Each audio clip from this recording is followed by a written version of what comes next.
Now it's time to discuss COSSC+50 and how the security and cooperation would be better for in the Nordic countries for human rights and security. That has been one of the themes that the Nordic Peace Alliance has been working on. We have had the most active working group on that, which Tord has been active on.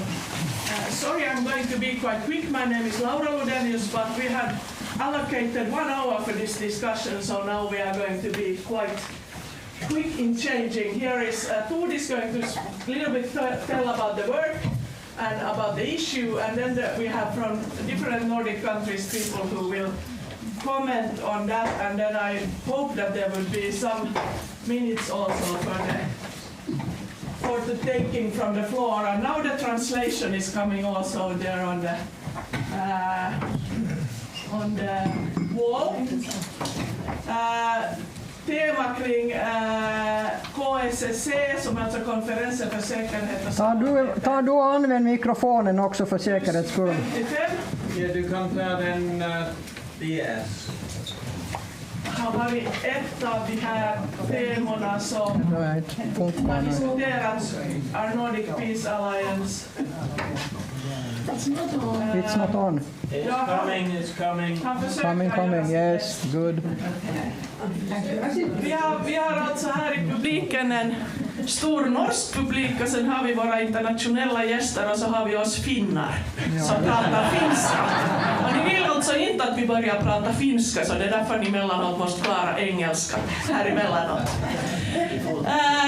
So, Tord, I will not take more of your time. I'm chosen as the chair of this because I'm the only one who can keep Tord in Nordic Peace Alliance for that.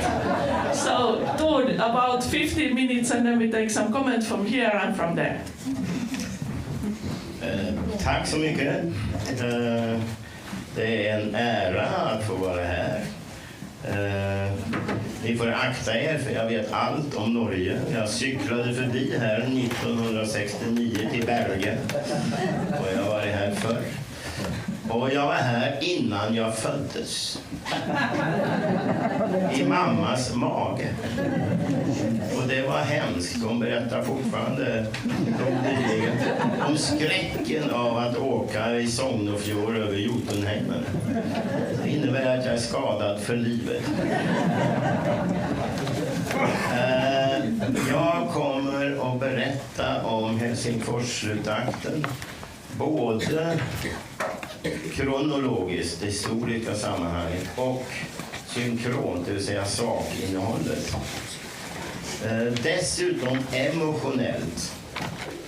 Och då har vi den stora fördelen att vi har de rörelserna som skapade möjligheten för den här konferensen, och Helsingfors-andan är med oss. Och då måste vi prata engelska. So now I switch over to English.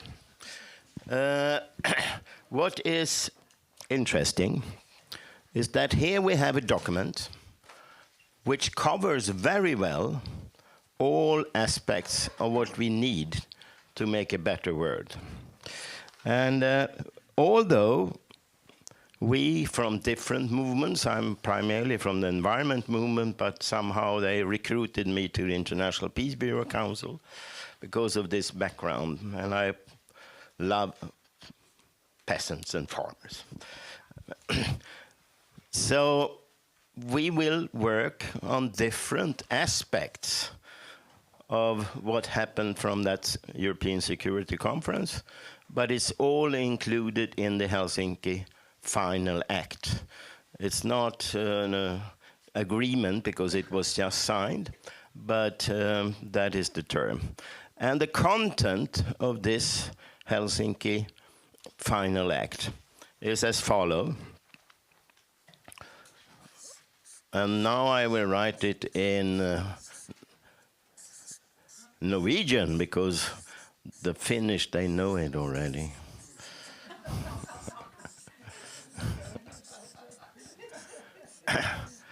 So this Helsinki Final Act It's divided in 3 so-called baskets. The first basket is security.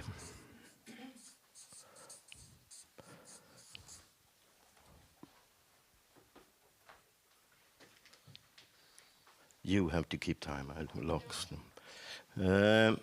And now comes the key word here. What is included in the Helsinki Final Act is that security is indivisible. With other words, there is no security if not the different parts, those who are in need of security, if both have their security interests secured. Afterwards, this was coined as common security, and we heard a lot of things about that already from Einar and so on. So this is a very useful indivisible. Secondly, the basket 2 is about cooperation. This is sometimes forgotten, and that I think it's very deliberate. Cooperation is included all the time. It's not the Organization for Security in Europe, which was the institutional follow-up of the Helsinki Final Act. It is Organization for Security and Cooperation. And this is cooperation. That's where my environmental cooperation, economic cooperation, cultural cooperation, technological cooperation, and there's a lot of very interesting things here also. For instance, migrants' rights. They should have the same social rights as the domestic workers, and they should have the right for home language education. So, and this is very much missed by the environmental movement and the peace movement, because we don't respect the need for addressing the whole link of events which is necessary for both peace and environmental. Is that spelled out? Yes, it's a special chapter in the Final Act. I've been reading it now 4 times. We have a web page where we have summarized, we have a lot of reports. As Laura indicated, the problem is that I do a lot of text, and it's very bad language, so it has to be corrected. So all of the reports are not finished yet, but they will be. So cooperation. And that is economy, etc.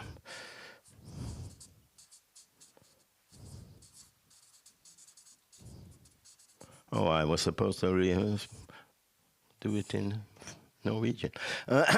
Third, it's the humanitarian aspect. Unfortunately, we see that as an extreme problem today. The possibilities for families to reunite, that kind of very concrete things is very much into it. Partly also human rights, and human rights defined by the Helsinki Final Act include social rights. It's not only civil rights, it's all human rights as in the UN Charter.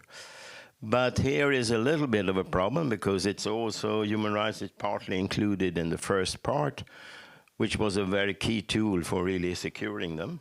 But normally, when dividing, structuring the Helsinki Final Act, it's done as this is the human right and humanitarian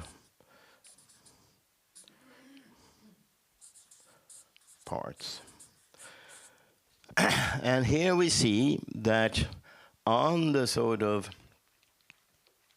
level of content, this is a very good way to structure what you do. And by coincidence, and this is a coincidence, you maybe should think that it's thought like that,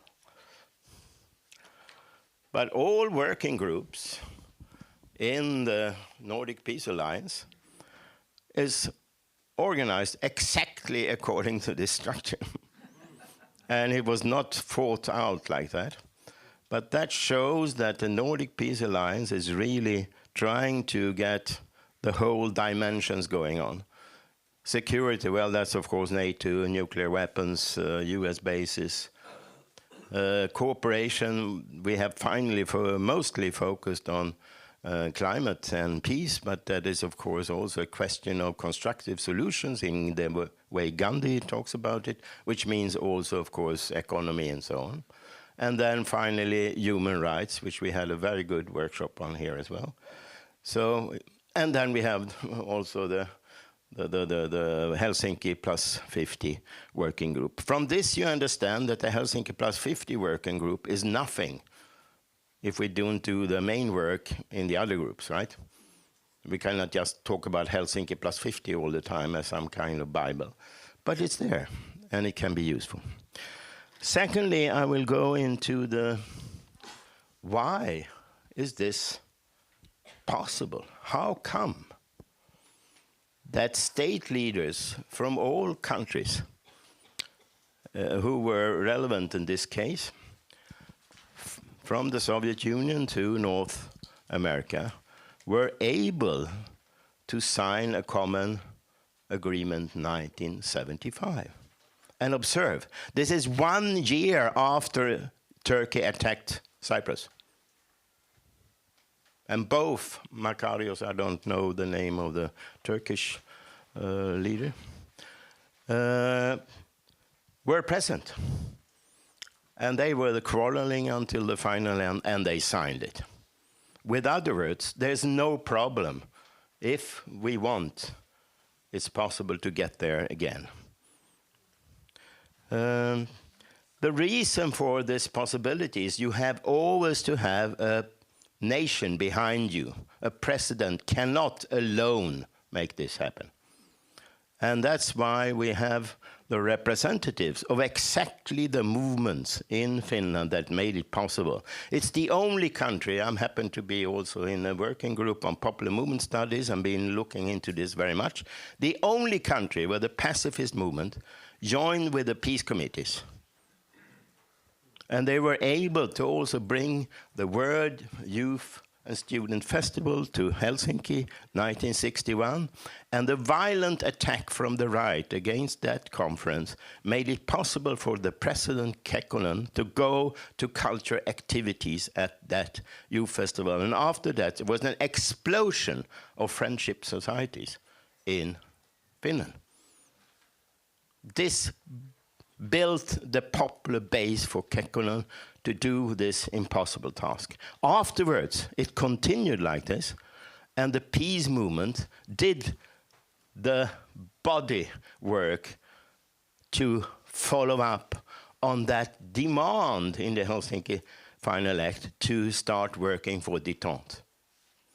And they did it together with the civil rights movement in the Soviet bloc. 1976 is fairly well known. Sakharov started the first Helsinki committee, or actually called group. And since then, the whole world is now influenced by that movement, which of course existed a little bit before, but actually had its big final start from 76 and onwards.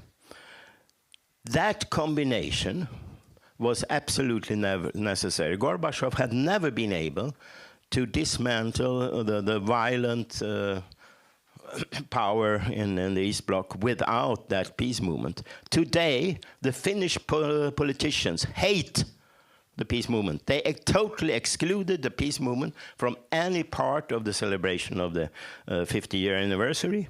They totally excluded it from any talk about the result of the Helsinki Final Act. The only thing happened, according to this President Stubb, is that capitalism won against communism. There is no such thing at all as peace.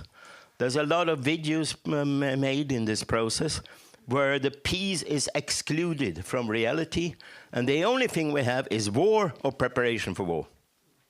It was not the politicians, it was the That's a very important. We always need to be corrected because there are some who knows better than me.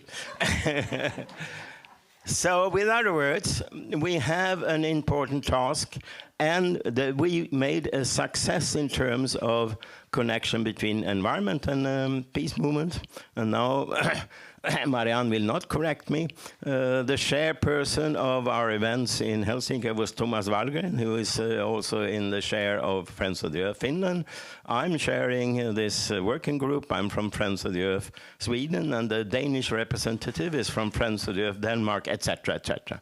So for some reason, we environmentalists appreciate this without losing a focus on this big thing about security, of course. Secondly, we were able, thanks to Olga Karash from our house, a Belarusian human rights organization, to strongly bring in the human rights perspective. And I can now inform you, there's a lot of very strong self-criticism in the human rights movement. Two reasons. Firstly, the Helsinki group in Moscow says we are too professionalized. It's too dependent on money from above. So it becomes no movement anymore. Secondly, the total destruction of the trust in the West to have to use double standards. And it's very closely, now we come to the politicians. The Parliamentary Assembly of the OSSE had its meeting last year, and they 4 times claimed that Russia commits genocide in Ukraine, and they also address the Israeli issue, and Israel is not committing crimes in Israel. Okay, that's it, and now let's move on. I think this will be possible, but we have to, as been said, this has to be fulfilled by continuous work, and we have now, the proposal is, next step is to bring in the farmers' associations, the trade unions, and the researchers. We have to understand that the situation is different. This is a structure for possibility, but today, Palantir, etc., are totally controlling more and more parts of the state administration, social media, etc., etc. So we have a lot of new issues to address, and that we need to address in common, which is not only the military-industrial complex, which is equally threatening for the trade unions or whoever. Thank you very much.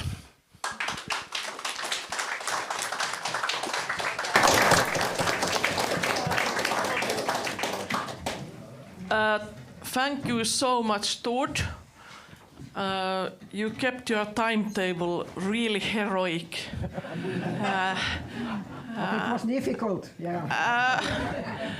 And I didn't say that you have been writing long stories on the web page in bad English, I think. You invented it yourselves. We have had in Helsinki, because there was this 50 celebration, that was last year. We tried to organize different events in Helsinki, kind of shadow events. Then we have had a great working group, and now we are working on a kind of to the Nordic Peace Association meeting after this session. We'll also have a kind of statement on the discussion about how to continue work and about our opinions about it. So this is the panel's ID. Ida Harsløf from Denmark, Teemu Matinpuro from Finland, and Einar Braathen from Norway. And then Tord can also maybe participate in the discussion, but maybe if there is some time, because we have half an hour, so we have to. But if I put in this order, so Ida, I gave first you the floor to kind of comment or put your own points on this. Yeah. You have been all working with this issue the year. Yeah, thank you so much. Because the translation is... Okay. Yes, and I will bring in what have not been brought in all this weekend, the women. We are half the population, but you shouldn't think so when you see who decides in the world and who decides in the OSCE. But we are. I'll begin with what's it called? Resolution 1325, which was adopted in the UN Security Council in year 2000. And it stated that women should be protected, should participate in all discussions and all peace negotiations, and in all prevention for war, and especially protected in war and conflict areas. And that came up because of the way women were used as weapon in the war in the Balkans, where they were raped and sent back to the families who didn't want them. And since then, this has really gone on and on and on. And of course, before that as well. So when we talk about human rights, we have to talk about women's rights as well. And especially when we are in the OSCE, because all the countries, the 57 countries, there are very different conditions for women. And for that, and I'll be brief for once. Yes, because there has been established a group of women. I really have trouble to see this here in the dark. Yeah, but I know the light can't be on because then we don't look nice in the films, and so we have to choose. Do we want to look nice on the film, or do we want to be able to read our papers? But I don't think I have to develop any more about the resolution 1325. Denmark was the first country who signed it. We signed it in 2005, and it hasn't developed much since. This year, the past and this year, Denmark has a seat in the Security Council. And then suddenly, when that came up, we became very important because one of the things they said they would like to work on was women, peace and security. And since then, nothing has happened. The thing that has happened, they have really misunderstood it all, because we women in the peace movement, we say no peace without women. And now the army says no peace without women in the army. So they think they by that work for the 1325. And something has to be done about it. And I will say here, we need you men to do it. I mean, we have been working on this since we were born. But if you don't recognize that we have a special situation, that we constantly are abused, are violated sexually, are raped, and are willing to do something about it, then we cannot succeed. So please, men, rise up and say, yes, we will.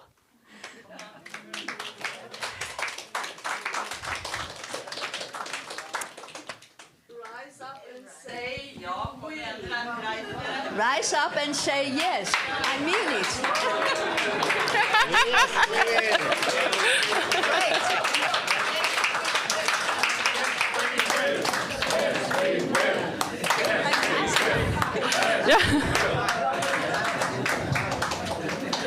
Thank you so much. That's called group pressure. That's mild, I would say mild group pressure. Yeah. But anyway, of course I know that the men are here, do it already. But go and tell all your fellows that they have to do it as well.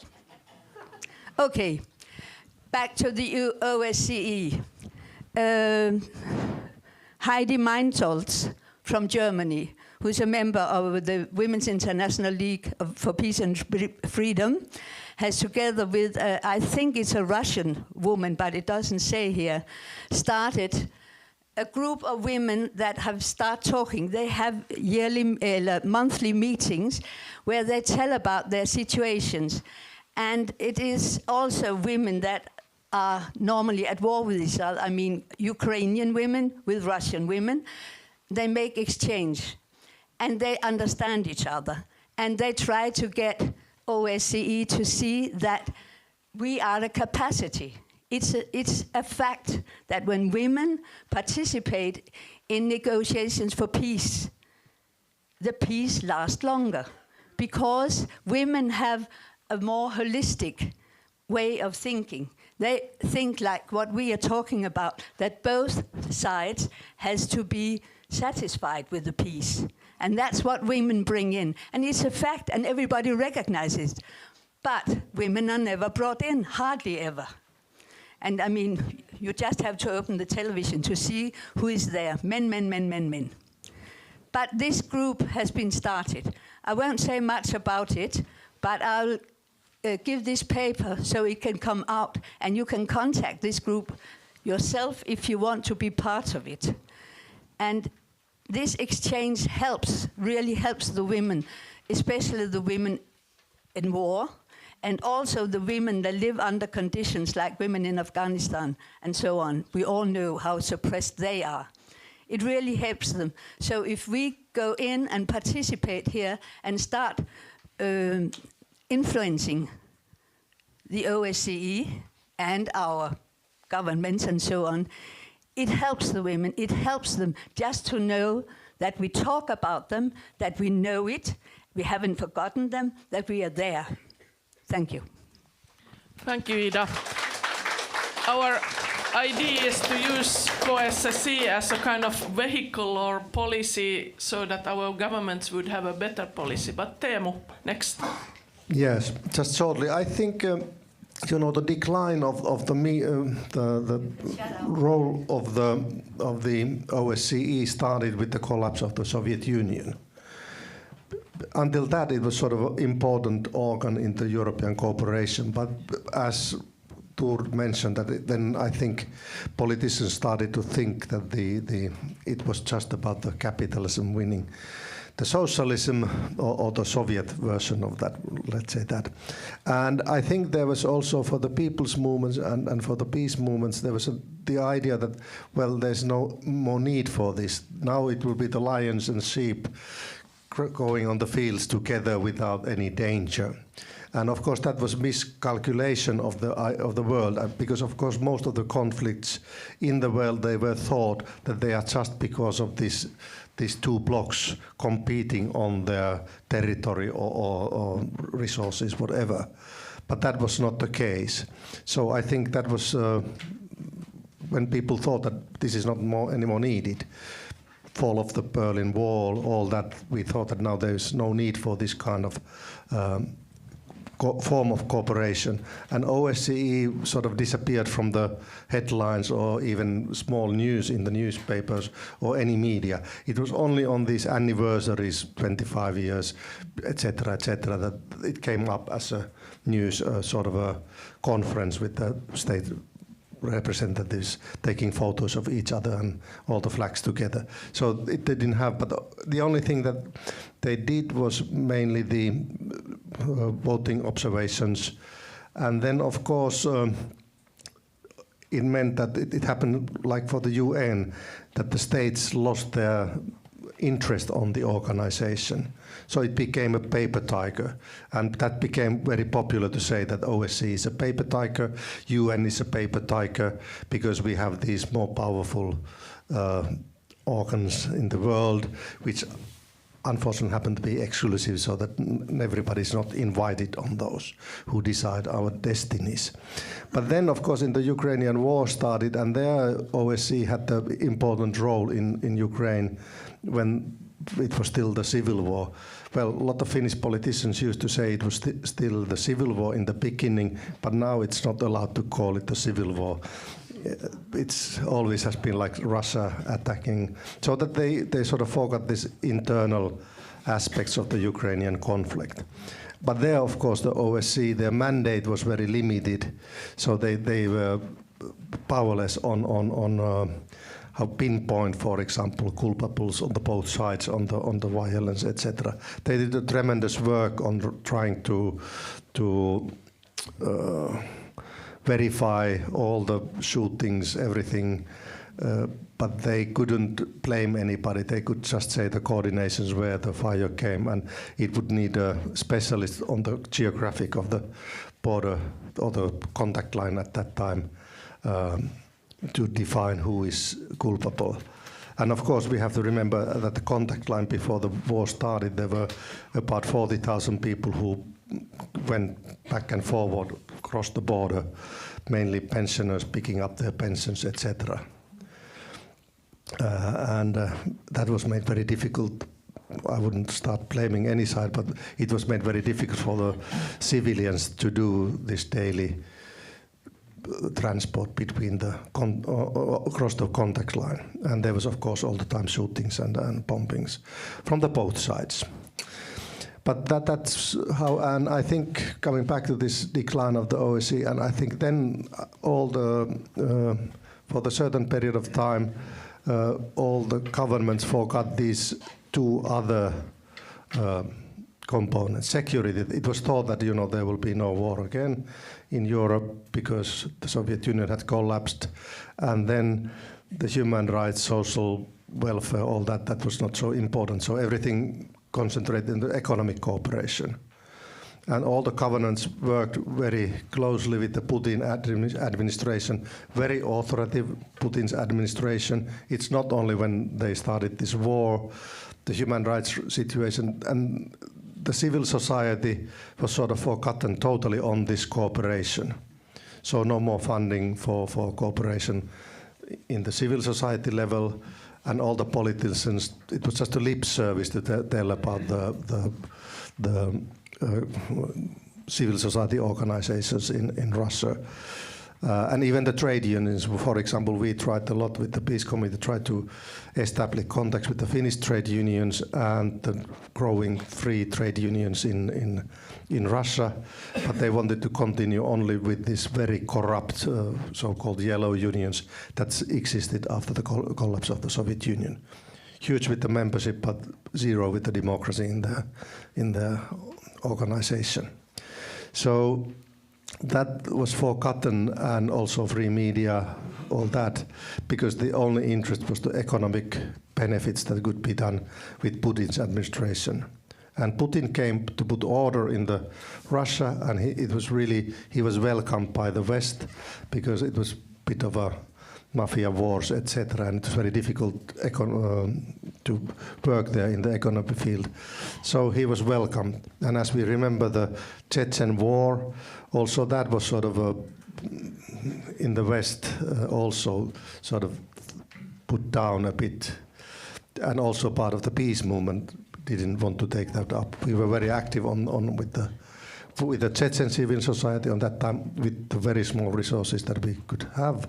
But that was the idea that the only interest was to have this economic cooperation. And that's Alexander Stubb, our president of today. He was one of the key persons trying to push forward a nuclear power station in Finland together with the Rosatom. As we know, Rosatom is part of the nuclear weapons industry as well in Russia. And with very dirty tricks tried to push forward that project. But then with the war started, everybody turned their overcoats and forgot what they had done. And of course, then we are blamed Putinists if we try to remind and try to still continue with the cooperation with the civil society organizations. But that's very difficult, although, well, there's no organizations left. And that's very difficult nowadays. We try to keep contact, but you have to be very careful because you might be a danger for even individuals there. What they talk, if they use WhatsApp, Facebook, whatever means of contact, that can be like, send somebody to camps, basically, for very minor mistake in communication. And so, therefore, a lot of the communication happens with the, like Laura told, with the diaspora all over the world, Georgia, Armenia a lot, journalists, and we get the information from them, of course, a lot.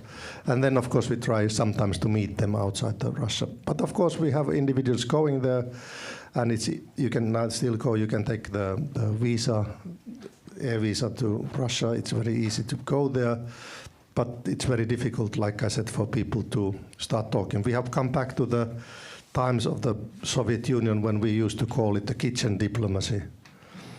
At Soviet times, you put the water running so that nobody could record what you are talking. But yes, I took too much time already. Thank you. Thank you, Teemu. And now Einar, and then we have some minutes for taking comments or questions. But Einar, and maybe it's possible as a compromise that if you want, you can also talk in Norwegian, because there is many people who have now listened to English, but maybe you are prepared in English, so. Yes, but I can speak Norwegian. Yes. Yes. Even you Norwegian. That's too much. Yeah. Okay. But just to give a few clues, I will first tell you what about work done in Norway about common security, since inspired by the Helsinki+50 process, which I think is interesting for our friends in the other Nordic countries. And then I will discuss the relationship between security and human rights, which Tord introduced and told us that was part of the Helsinki Final Act. Hva har Oslo, Kongsberg, Tønsberg, Kongsberg, Stavanger, Bergen, Trondheim og Tromsø til felles? Hva? Nei, de har blitt besøkt av Einar Braathen.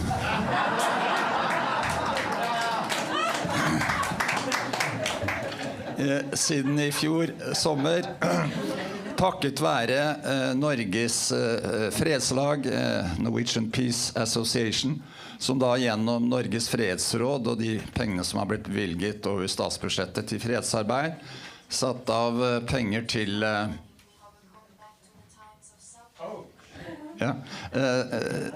satt av penger til en turné hvor en bok som heter Stopp våpenkappløpet, Stop the Arms Race, som mange av dere har kjøpt og vet om, der har jeg skrevet et kapittel om common security, om felles sikkerhet.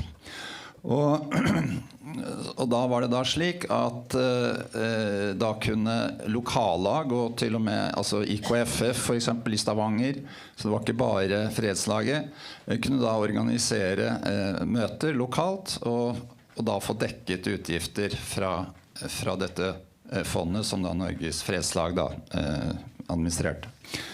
Så veldig takk til både Fredsrådet og Fredslaget sentralt for den støtten. Og det har vært veldig imponerende stor interesse for det. Jeg tror det var veldig mange av de som var fredsinteresserte i disse byene som kom for å høre om dette arbeidet. For grunnen til det er at fredsbevegelsen trenger å ha en positiv visjon, en positivt alternativ til det som skjer, og ikke bare gnale og gnogle om hvor forferdelige ting er og alt som skjer, men vise til at her er det et positivt alternativ.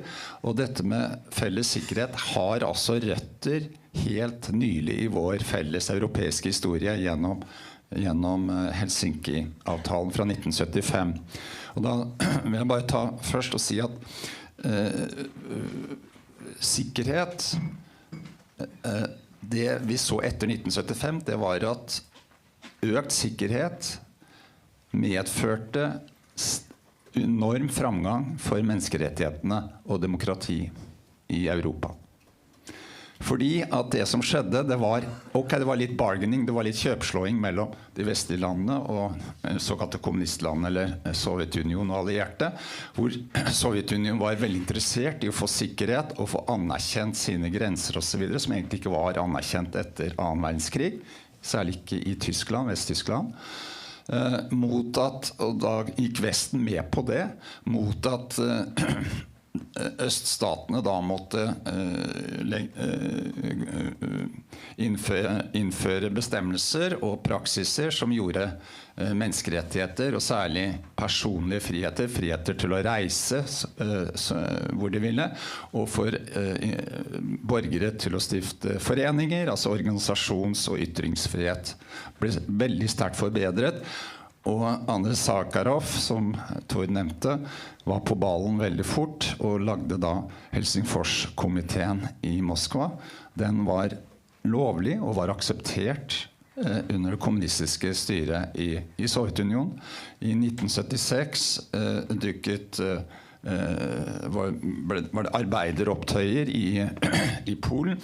En organisasjon som het KOR ble stiftet for å forsvare arbeidernes rettigheter i Polen. Var veldig viktig for at vi fikk Solidarność og solidaritetsbevegelsen i Polen.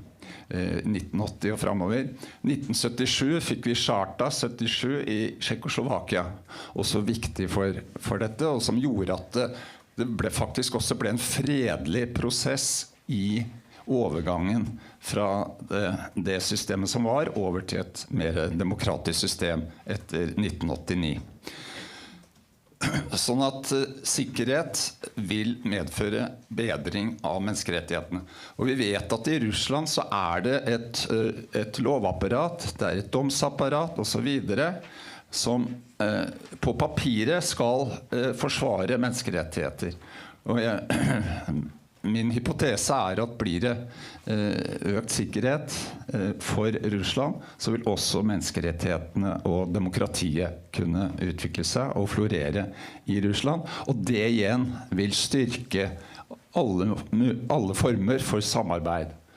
Økonomisk, kulturell, miljø, på klima og så videre. På vitenskap og så videre. Og for kvinner. Det andre at, men jeg tror også at sammenhengen omvendt. Jeg tror også at vekt på menneskeretter kan fremme sikkerhet. Og da det der vi kommer inn med Helsinki+50, at økt kontakt med opposisjonelle eller kritiske grupper i både øst og vest, og solidaritet mellom de, hvor vi går imot doble standarder, og krever at militærnektere skal bli godtatt, ikke bare skal bli godtatt i Ukraina, i Russland, men også i Vesten, hvor vi ser nå at det et økende politisk stridsspørsmål, gjeninnføring av verneplikt, for eksempel i Tyskland, hvor da kommet en veldig positiv ungdomsbevegelse, ungdomsopprør mot innføringen av tvungen verneplikt i Tyskland. Disse skolestreikene som vi har sett siste år.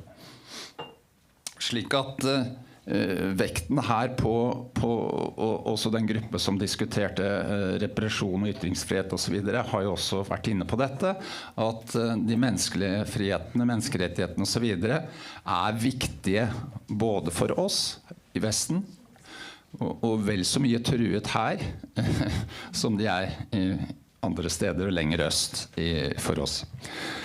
Jeg tror ikke jeg skal si noe mer der. Jeg tror også det Ida var inne på, kvinnenes rolle. Noe jeg vil si til slutt, det at jo, det jo mulig at det blir i første omgang en våpenhvile, altså ceasefire i Ukraina. Men ikke skikkelig fredsavtale. Det jo det mest sannsynlige, og det har vi sett i land hvor det har vært i konflikt, at det en overgangsperiode. Men jeg tror at særlig i en overgangsperiode så det utrolig viktig å aktivisere og få inn kvinner og kvinnegrupper på begge sider av konfliktlinjene til å få felles oppgaver i å monitorere og overvåke en fredsavtale.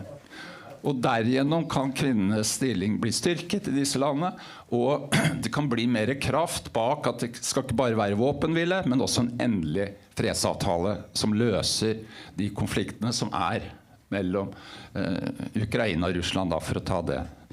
Og det også viktig fremover at OSSE, slagordet må være «Make OSSE great again», Make United Nations great again. Og få liksom observatører og det apparatet der som OSSE da er veldig bra til.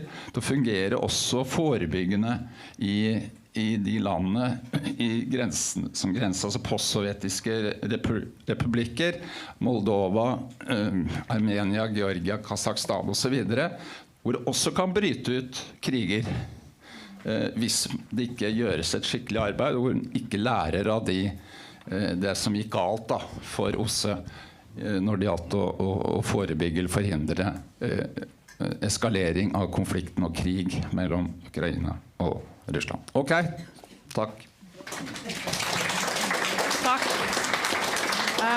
Som ni märker har vi i Nordic Peace Alliance många folkbildare.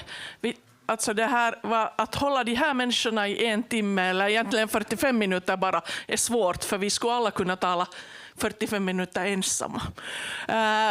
In our Nordic Peace Alliance we have people who are very used to go and talk to people, so we love to take time. So I think that we did a really good work in keeping it to 45 minutes because this issue is so big. I have now decided to give one person here the last word from the public, and then I think we are having to end this part. The idea is after this that there is exactly 10 o'clock starting Norwegian, I say all the time Norwegian, Nordic Peace Alliance möte, and so optimistic that it should take only 1.5 hour. And then after that is a coffee break. So those who don't want to stay on the möte, go out and do something much nicer and then get the coffee. Or those who are sitting in möte is staying here and they probably try to keep 1.5 hour. But you get the one question or comment or something. Thank you very much for a very interesting presentation of this very interesting part of the story. If we had time, I would recommend that we could have shown the film Helsinki+50. It's a very interesting film. It's taken in the process was in Finlandia, who's in Helsinki, and I think the surrounding in this Alvar Aalto building was a good background for this process. It's a very interesting film. I will recommend it for everybody. Thank you.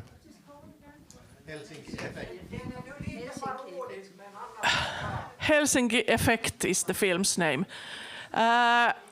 Thank you very, very much for this introduction to this issue. And now we have the Nordic Peace Alliance meeting and continue on that meeting also a little bit with this team. About in half an hour there is served coffee. So some people can take a little bit walk and otherwise people stay here for having a meeting. Einar gets knowing everything much better than me, so